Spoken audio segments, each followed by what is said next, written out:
Welcome on Texas Football. I'm Bobby Burton, your host, joined by Rod Babers. It's time for our weekly segment, State of the Program, brought to you by Adam Lowy and the Lowy Law Firm. Hey, Rod, each and every Wednesday, we try to take a step back and look at the program as a whole. And this Wednesday, you and I talked about it beforehand. And what we want to talk about is some things that are going on that really are outside the Longhorns' control. And that's these preseason polls that are coming about. I mean, I've seen Texas ranked as high as number 2 next year. I mean, it goes 2, 3, 4. I mean, it's like a list all in the top 10, if not in the top 5. And I think that while it's fair to say you and I both love the trajectory of the program, is that fair to say that we really like the trajectory, et cetera? Agree. Yeah, I think it is too. It's still, coaches don't look at it that way. And I don't think fans should look at it that way either necessarily. You have to take a bottoms-up approach, not a top-down. Oh, well, you're number 2, so let's justify you being number 2. That's not how coaches see that. They look at, hey, how are we at each position, and then how are we going to be as a team, and then that might justify number 2 ranking. Yeah. It's weird how the media kind of puts that on you, and then you have to justify it going downwards as opposed to a bottoms up approach. And that's what I wanted to talk to you about today. Yep. No, I totally agree, because it seems like the way too early preseason polls. And shout out to Blake Monroe, because he did a great job. He's got a tweet from a couple of days ago where he basically gathers all of the different preseason poll rankings for Texas. Just real quick, ESPN by Blake Monroe says number 2, Fox Sports number 3, CBS Sports number 7, Pro Football Focus number 3, Sporting News number 3, Action Network number 6, Yahoo Sports number 3, Athlon number 3, Bleacher Report number 3, On 3 number 2, 247 number 2. So yes, they err on the optimistic side of things. If all goes right, if everything goes according to plan, hey man, Texas should be number 2, number 3, the best team in the country. And I agree with that. I think Texas has that kind of upside and potential, but I think I view things kind of from more of a coach's perspective. And from a coach's perspective, I even talked to Coach Shipley about this. You're always looking at where your potential liabilities and holes are. Like where are we weak? All right. You celebrate the strengths a little bit, but you're more anxious and worried and stressed out about your weaknesses and where your liabilities are. And I think that's why coaches are anxious all the time. That's why they put in so many hours.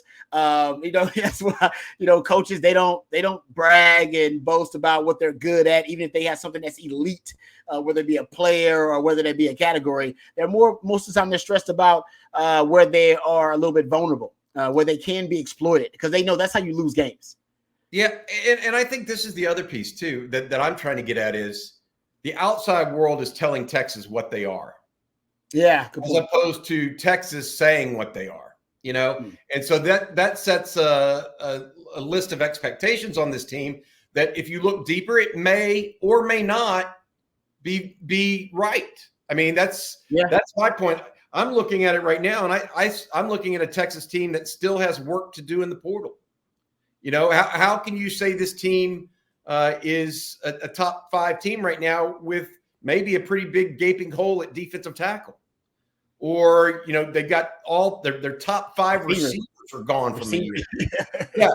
And so while those people can be replaced or, groups can be changed, it's not just as easy as plug and play. It's not, this is college football. There are levels, and Texas right now, and this is a bigger point that I think is important to make, Texas is not Georgia or Alabama yet.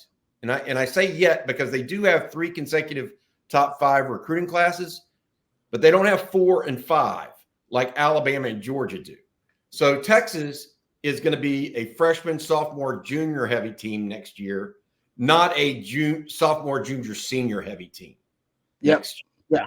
And you want to realize, there's a level of that look, Georgia, Alabama, all these people, they're going to have 4th and 5th year seniors, that are going to be littering their roster and providing support. Not only are they going to have the youngsters that are also out of this world, like Texas is starting to have some of those, right? So it's a mix that's gradual, that one more year of this, and I think we'll see Texas get into that perennial powerhouse type situation. I really do believe that, but I still think they're 1 year away. Doesn't mean they won't have a successful year in 24. Mm-hmm. It's just I think they're 1 year away from maybe that being the be all end all. All right, let's. So what I want to do here is kind of take it position by position, right, and say, okay, this is what they need, this is what they're good at, and this is where they can go, right? And I'm going to start with quarterback. But before I get to quarterback, I do want to say thank you to our sponsor. That's Adam Lowy, the Lowy Law Firm. He and his firm have been helping injured Texans for a couple of decades now. If you've been injured in a car wreck, motorcycle, truck accident, give Adam a call, 512-280-0800, or visit him at loweylawfirm.com. That's loweylawfirm.com. They give free consultations to anybody that calls in talking about a potential injury claim against another person. All right, let's go to this, Rod, and start with quarterback. We suspect Quinn Ewers will be back for a third year starting. Okay, he has not made his announcement as of the time of this, as of the time that we're recording this show right now. Okay, we expect him back, though. We expect Arch Manning back. Trey Owens is on his way in. This should be, and I think this is one of the reasons why there are so many expectations on Texas next year. The media, national media, looks at it and says, Quinn Ewers is back. He hit 70% this year. What if he gets up to 73 to 75% next year? And if he goes down, they got Arch Manning sitting there, who looked pretty good in the little time that we saw. They may be set at quarterback, and quarterback is the most important position on the field. Yeah.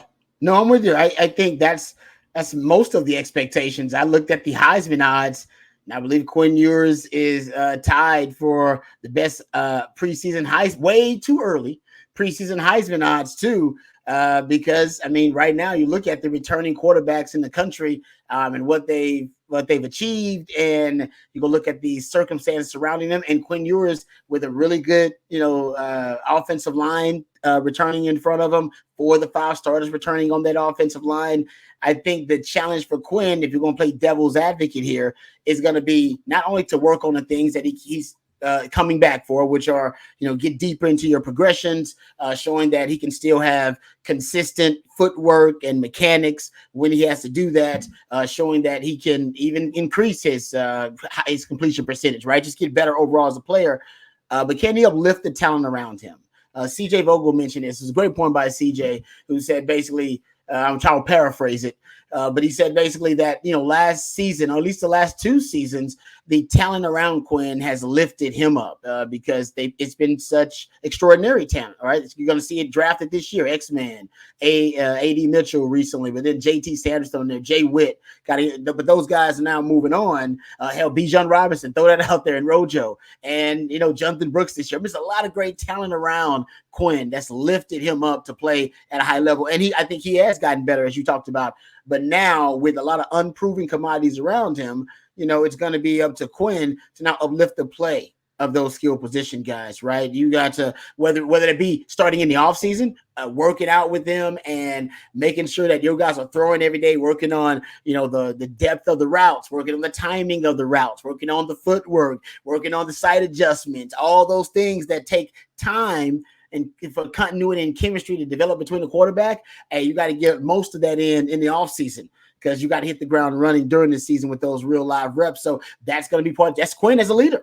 Right? It's Quinn as a leader. I remember my boy Sims doing it. I remember, him organizing the workouts in the offseason. Hey, we're getting together on these days. We're going to throw these days, these hours. Who can do it? Who can't do it? Oh, we got to make that's on the quarterback. Most of that is on the QB. He's the only one with the keys to the practice field. I hope they still do that. I don't know. When I was my day, they had the keys. They can go open it up when it was locked up. They can go out there at midnight. Man, I want to throw. So get it done. Like they literally would have the key. So that's up to Quinn. All right, you got a lot of unproven commodity. Matthew Golden coming in, Jonte Cook, those young guys. It'll be up to him to try to establish that foundation. Who's in that circle of trust for the wide receivers? So that's what I can't wait for, to see how Quinn takes on that. He seems to be eager for it. he seems to be eager for it, and I'm excited for him. Yeah, my point is here, and I agree with everything you said. There's still room for him to grow, but those aren't crazy expectations for him, right? Him to start uplifting the players around him are not crazy. I thought he did that actually against Oklahoma State. I thought he did that at times against the other teams as well. I mean, there are times when I think Quinn took those reins. He didn't always. I thought he did it against Iowa State, to be fair, at times. I mean, big games. I thought he did it really well against Bama. So it's not like he's devoid of doing that. You're saying, okay, now the next step is all the time. You got no choice. You got no choice. No, this isn't the point. You're Colt McCoy. You're the straw that stirs the drink now. You're not surrounded by Jamal Charles and those guys, right? You're the guy that and Jermichael Finley, people like that. You got to be the guy, right? That's a good. I think people understand that, and for Texas to move in that direction, I think that's going to have to happen. At running back, it's a little bit different, right? We saw what they could be this year late because they've already had their audition. I mean, Jonathan Brooks went down in game 10 against TCU. Cedric Baxter and Jaden Blue split reps. But are they good enough to really replace Jonathan Brooks? They didn't look like as powerful or as mean. Powerful is not the right word. They didn't look like they were as ready as Jonathan Brooks was to take those reins. And so is that going to be a running back by committee situation? What do you see there about those guys needing to step up next year? First of all, I love their coach. All right. So they're getting, kind of great development in that room, and that's been proven. I'll also say, Jonathan Brooks, his story is so interesting because he didn't start the first, 2 games of the season. People forget that he wasn't the starter. He didn't earn a starting job. I guess you want to say that, but he had been preparing for that opportunity behind Bijan, behind Rojo. And you could see that when he had his chance to be the guy, he wasn't going to give up that job. And whether Sark wanted to name him the starter or not, it was like, that was going to be Jonathan Brooks' job. I'm looking for that type of attitude from a Jaden Blue or from a Cedric Baxter, right? Because Jonathan Brooks, man, his work ethic and his ability to produce and his dynamic talent, and those guys got talent too. I mean, they were highly recruited guys as well. But it was something about his attitude toward that opportunity that to me really kind of transformed that offense. And they're going to have a chance because Sark wants to run the ball, and he's committed to run the ball. He's just waiting on a running back to basically grab a stranglehold of the job and essentially declare it to be his. He thought it was Cedric Baxter last year. It wasn't. Not saying Cedric Baxter can't be that guy, but it wasn't. It was Jonathan Brooks who stepped up and became that guy. So even Sark was like, oh man, I missed. He didn't know. Nobody really knew that if Jonathan Brooks will step up and become the Doak Walker Award front runner. So to me, it's about who snatches the opportunity in that running back room. You got a lot of guys. You're bringing in some really good young talent too. I think you're going to be so deep in there. You should run some more 2 tailback sets in that room because I think you got a lot of talent, and it's proven over time that those guys can produce. No matter, even if it's Bijan or Rojo or now Jay Brooks, that's a pipeline developing. I think it's fair to say, Rod, that the emergence of Jaden Blue assuages some fears Texas fans may have over the running back position because it couldn't be just Cedric Baxter. He got too dinged up too often. Yeah. The fact that Jaden Blue showed well in his opportunities gives Texas fans and the media like us reason for confidence, right? They've got 2. They don't just have 1. So that kind of covers that. Wide receiver is totally different. Wide receiver and tight end. I mean, wide receiver is just wide open. I mean, Jonte Cook had 8 catches last year. Now, Matthew Golden comes in. He had 38 or 39 for University of Houston. But after that, we're waiting to see who they get out of the portal. Which young guys? Is Ryan Wingo as good as advertised? Is DeAndre Moore ready? That's a totally different one. And then you have Gunnar Helm, who actually is one of the team's leading receivers returning. I think he had 14 catches last year. He's back at tight end. So that gives you at least one tight end, but not necessarily two. The receiver tight end room is a big, fat question mark. Yes, there are possible answers, but we don't know if there are quote unquote answers, real solutions. Yeah. I'm concerned about it. I'm a little anxious about it already. I can't remember a time, Bobby, where the passing game has lost this much productivity. I mean, you remember Texas football better than I do, and you go back further than I do. I can't remember a time. If you include Jay Brooks as a part of it, you include JT Sanders as a part of it, and the 3 top wide receivers, X-Man, AD Mitchell, and Jay Witt. I don't remember a time when you're losing basically 80% or more of your passing game. 317 completions for Quinn Ewers this year. Roughly 270 of them went to people that are leaving. I don't remember that much productivity. Like I said, I'm sure it's happened. I'm not saying it hasn't. I'll go back and try to do the deep dive. I can't remember a time where like they lost that much in the passing game alone. I don't remember. That's a lot. That's a lot to lose in the passing game, man. That's crazy. Yeah, and so we got to see what they do in the portal, I think. I mean, we got to see what happens in the spring. It's not that they're devoid of talent. No, they got it. People are, when we put a question mark next to something, it doesn't mean that we don't think there is talent in the room. It's just lack of productivity. We don't know what we don't know yet. And so you have to put a question mark. One that I'm not putting a question mark on and that I do think will be better this year is the offensive line. Yes, they lose Christian Jones, but they continue to get Jake Majors decided to come back. Everyone else is back. Plus, there's a year of experience from a number of guys that I think are big time. The only issue there is they're getting ready to go into a conference that has bigger, badder guys on defensive line in general. And so, yes, they're going to be better. Will they necessarily, quote unquote, dominate the SEC defensive lines that they see? And I doubt that they do that. Would they have dominated in the Big 12? Yes, I think they would have. I don't necessarily think they're going to dominate. They will at least be a stalemate, if not better, against better competition. Because the thing about the SEC, almost every team in the SEC has at least 2 defensive linemen that are going to play in the NFL. I mean, that's just, you may only get one when you're playing, I don't know, Kansas State or Iowa State or Oklahoma State. You may get 2 when you're playing Oklahoma. That's the only team.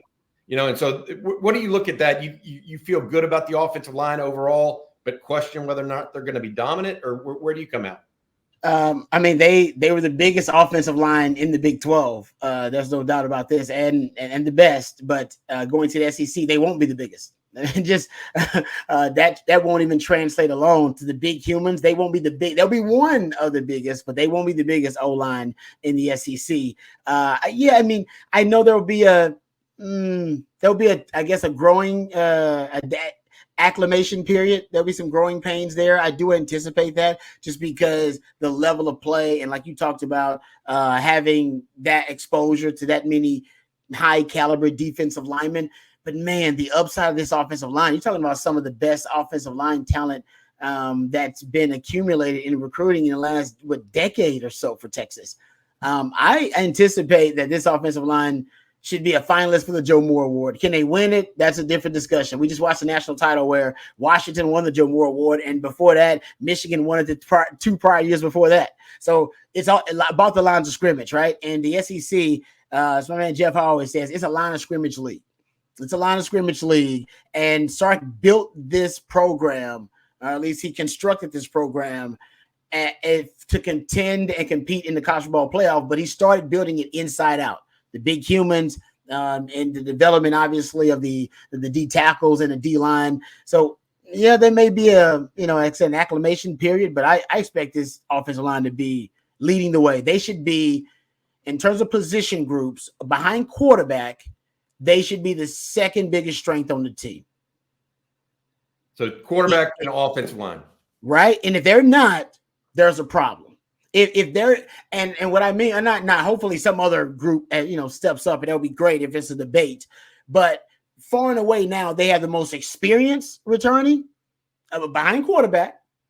And if you look at high-end potential and NFL caliber skill sets and raw materials, I mean, they got a ton of it, a lot of it.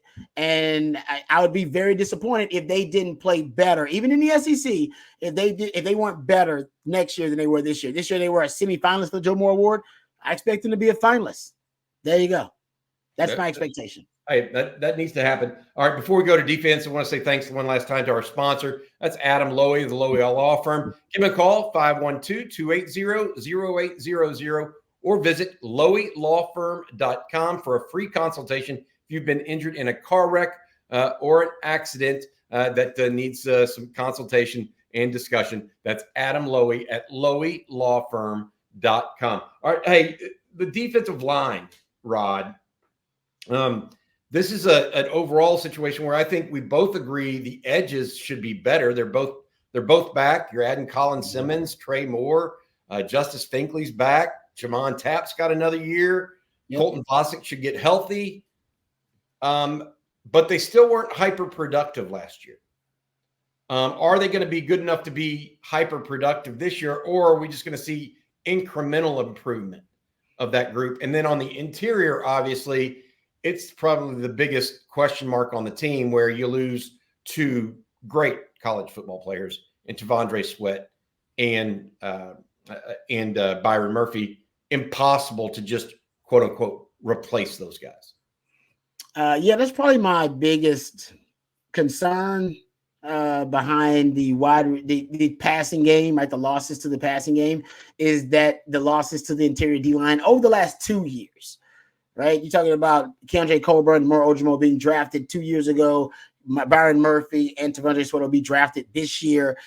Texas has a heavy rotation on defense, especially in the interior D-line, and they've had a heavy rotation of what we now know were 4 NFL draft picks in the interior D-line. Actually, I think you'll put Alfred Collins on there, and one day he would be drafted. And we're happy that he came back, because I think that gives you at least a starting point, all right, with that interior D-line. But man, I'm with you. How do you replace? And I'm sure that they got great coaching with Bo Davis, and they have been recruiting some high caliber talent and a lot of guys with great upside. But man, the proven commodities of Keondre Coburn, Moro Ojomo, Byron Murphy, and T'Vondre Sweat, all NFL guys, and throwing Alfred Collins rotating in there. I know you're going to have Vernon Broughton, which I think he's going to be fine. I think he was trending the right way toward the end of the season. But behind Vernon Broughton and Alfred Collins, do you have 2 other NFL guys? Because that's basically what you've gotten accustomed to. A rotation of 4 to 5 NFL guys on your defensive line. And that's a hell of a luxury. Now, when you go into the SEC, I mean, Georgia may have that. Hell, who knows? Bama may have that. But, Texas was in that conversation last 2 years. So that's my concern. I love Ethan Burke. I think he's great. I think his pass rushing, he's got some natural pass rushing skills. I think that'll improve. Barron Sorrell, we talked about him transforming his body. And I think that'll continue. And I think he actually is really good against the run. He's got to continue to expand his repertoire of pass rushing moves. But bringing in guys like Colin Simmons, that's going to help you on the edge too. I think they have the necessary pieces on the defensive line just initially, but I'm worried about the depth. Frontline guys, I think they're okay. Like I said, Vernon Broughton, Alfred Collins, Ethan Burke, Barron Sorrell, I feel really good about that group. I worry when they start the rotations, what the quality is of the talented depth. Not that I don't believe in it, but it's unproven. Just once again, another area that's unproven. Linebackers really buoyed by the addition of, or the retention, I should say, of David Benda. Because yes. I think you and I both talk about how certain guys are playmakers. Well, Anthony Hill Jr. is a playmaker, but he didn't need to be the senior in the room as a true sophomore, right? Mo Blackwell coming back as well. He's a piece of the puzzle. Then you have young guys, especially a guy like Leonga Lafau, as well as Darian Gillette, who we've heard good things of. Where are we at right now in that situation, in your opinion? Does Benda returning really does this maybe check a mark or check a box for Texas at linebacker for you? Benda coming back is big, right? I mean, Benda has his limitations as a linebacker, but bringing back a was he a 5th or 6th year senior we're talking about here?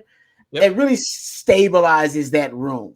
You lose Jalen Ford. I mean, there's no way to replace a guy like that. We've talked about his football character, him as a leader, is one of the best defensive players in the country. So, I mean, talking about replacing that guy, I mean, that's a sad conversation to have, but you're bringing in with Anthony Hill's ascent. He's a different kind of player than Jalen Ford.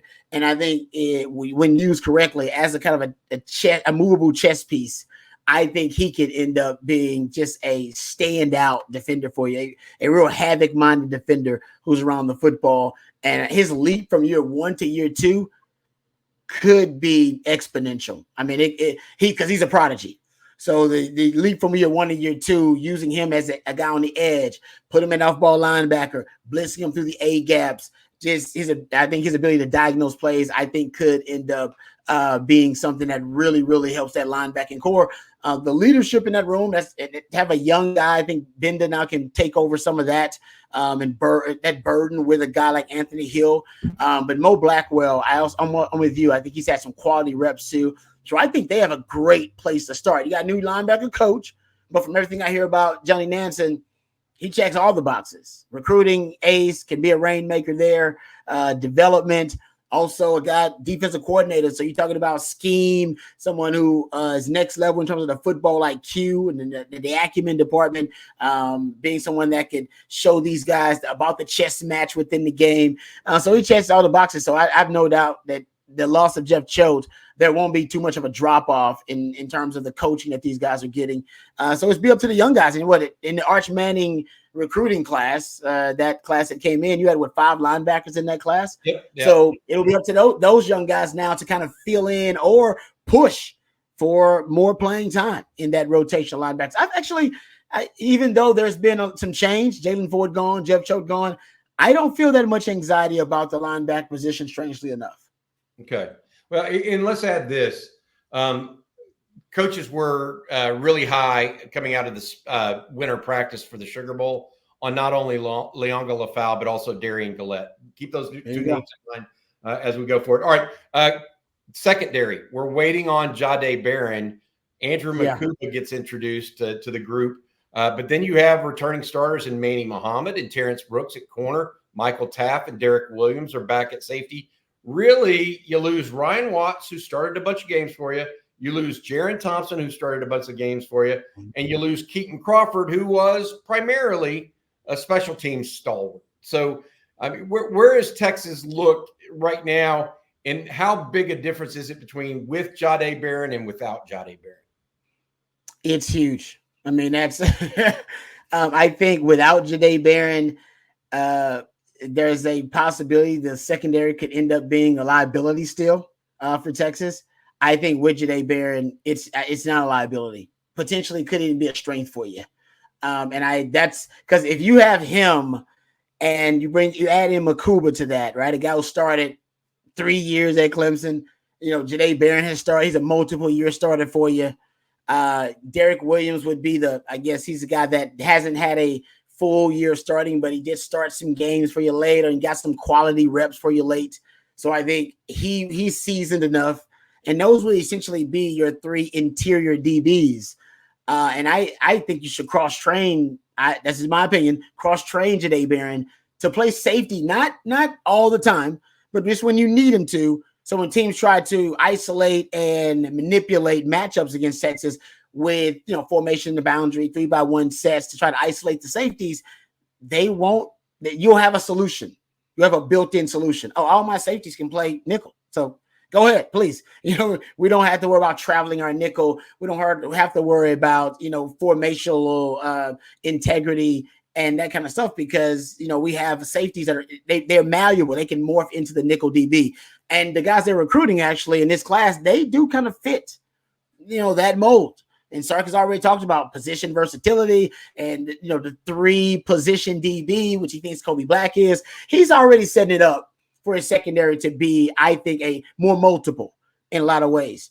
But yeah, Jahdae Barron coming back, man, he's a high football IQ guy. So you're going to have high football IQ from Makuba and from Jahdae Barron, right in the central nervous system of that defense. That is huge. Also, guys who can cover.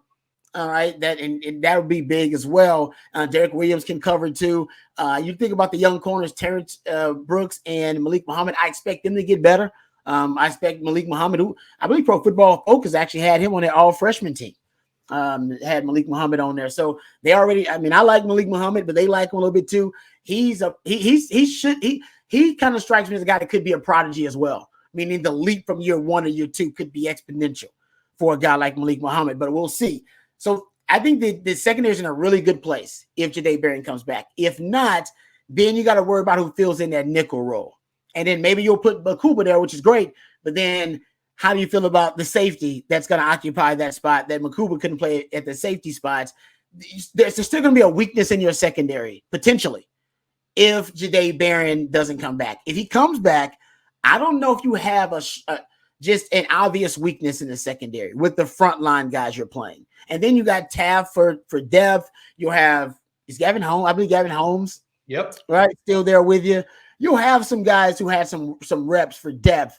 But you need to make sure that your frontline guys all can cover and that they can't be manipulated in matchups by formations and by personnel groupings offensively when they're hunting matchups. And I think Jahdae Barron gives you the best chance to be malleable in that manner. Got it. Special teams, we won't go too far into, but Ryan Sanborn leaves, Keelan Robinson leaves, Keaton Crawford leaves. Those are your punter and your 2 gunners. But you get back Bert Auburn, who had another fantastic year for the Longhorns, the field goal kicker, all Big 12 selection. You got to go find a punter. Will Stone is back on kickoffs. And then your return guy, you think, instead of Keelan Robinson, is going to be Matthew Golden, who actually had a better year returning than Keelan Robinson. You're going to have to figure out what to do at punt returner without Xavier Worthy. But I don't feel, correct me if I'm wrong, I feel like special teams should be fine for the Longhorns because of 2 things. A lot of that is manned by, especially your coverage units, manned by younger, talented players. And Texas has plenty of those on the roster and plenty of them coming in. And then the punt game, you just got to find a punter and a punt returner. Because I think guys like Trey Wisner can be a gunner. I think Jelani McDonald could be a gunner. Like that. Warren Roberson could be that guy, right? They've got guys that can fill those other roles. May not be as good as Keaton Crawford and Keelan Robinson, but they're not necessarily going to be liabilities either. Oh, yeah. And any of those young special teams, any of those young DBs that are not in the rotation for you can be a gunner. Okay. I mean, DB really fits the skill set you need to be a gunner. I was a gunner. I was a really good gunner, actually. I remember seeing the Detroit Lions coach. I don't know. It was like that was the special teams coach, probably like, I don't know, maybe one of the Texas Pro Days not too long ago. And he was like, Babers, hell of a gunner.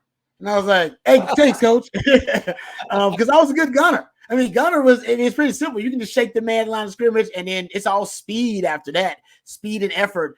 And I'm with you. I think you can find a really, now Keaton Crawford and Keelan Robinson were special in that regard, but I do think you can find with the athleticism and speed that they're recruiting, that's a trait they prioritize. I think you can find capable gunners. But I'm the punt return I'm interested in, who they're going to assign to that role, right? I love the story that Xavier Worthy never returned punts in high school. Wasn't something he did. And then, Jeff Banks and started like, you're fast. You got good hands. All right. Those are the 2 traits we need and fearless. You're fearless, you got good hands, and you're fast. Apparently, you ain't even got to have experience with punt return. Just have those traits.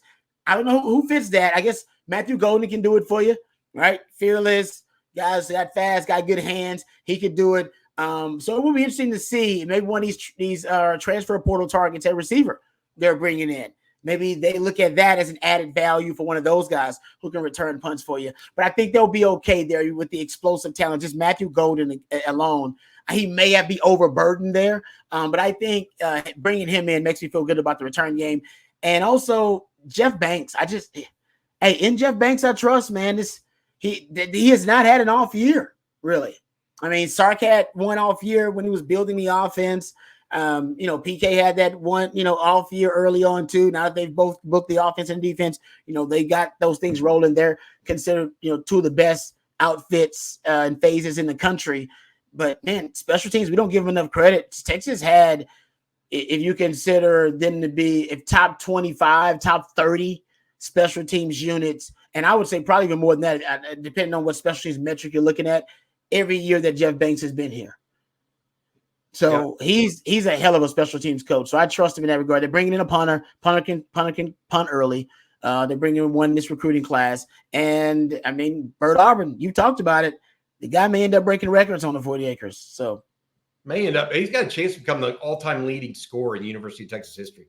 If he kicks 2 more years, it's really a possibility. All right, Rod, that's going to do it for State of the Program. The idea here for me was I wanted to really give a in-depth look at each position, because I feel like there are positives and question marks surrounding this team right now. And just throwing it out there, oh, we're ranked number 3, doesn't really address those. It doesn't really address those. So, all right, Rod, thanks for doing that for us. Thanks also to Adam Lowy and the Lowy Law Firm for his sponsorship. That's been this week's State of the Program. For Rod Babers, I'm Bobby Burton. Hook 'em.